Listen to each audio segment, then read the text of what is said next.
What if I told you Jesus came to abolish religion? What if I told you voting Republican really wasn't his mission? What if I told you Republican doesn't automatically mean Christian, and just because you call some people blind doesn't automatically give you vision? I mean, if religion is so great, why has it started so many wars? Why does it build huge churches but fails to feed the poor? Tell single moms God doesn't love them if they've ever had a divorce, but in the Old Testament, God actually calls religious people whores. Religion might preach grace, but another thing they practice, tend to ridicule God's people. They did it to John the Baptist. They can't fix their problems, and so they just mask it, not realizing religion's like spraying perfume on a casket. See, the problem with religion is it never gets to the core. It's just behavior modification, like a long list of chores. Like, let's dress up the outside, make it look nice and neat. But it's funny, that's what they used to do to mummies while the corpse rots underneath. Now, I ain't judging, I'm just saying, quit putting on a fake look. Because there's a problem if people only know that you're a Christian by your Facebook. I mean, in every other aspect of life, you know that logic's unworthy. It's like saying you play for the Lakers just because you bought a jersey. See, this was me too, but no one seemed to be on to me. Acting like a church kid while addicted to pornography.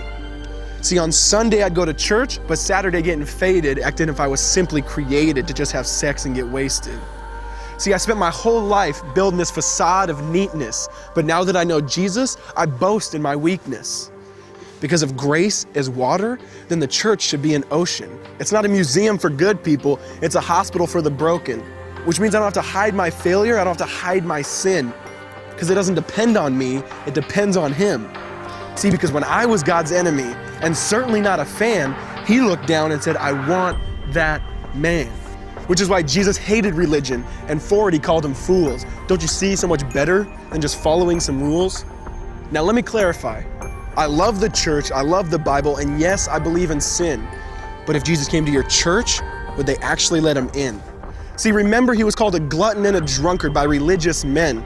But the Son of God never supports self-righteousness, not now, not then. Now back to the point, one thing is vital to mention. How Jesus and religion are on opposite spectrums. See, one's the work of God, but one's a man-made invention. See, one is the cure, but the other's the infection. See, because religion says do, Jesus says done. Religion says slave, Jesus says son. Religion puts you in bondage, while Jesus sets you free. Religion makes you blind, but Jesus makes you see. And that's why religion and Jesus are two different clans.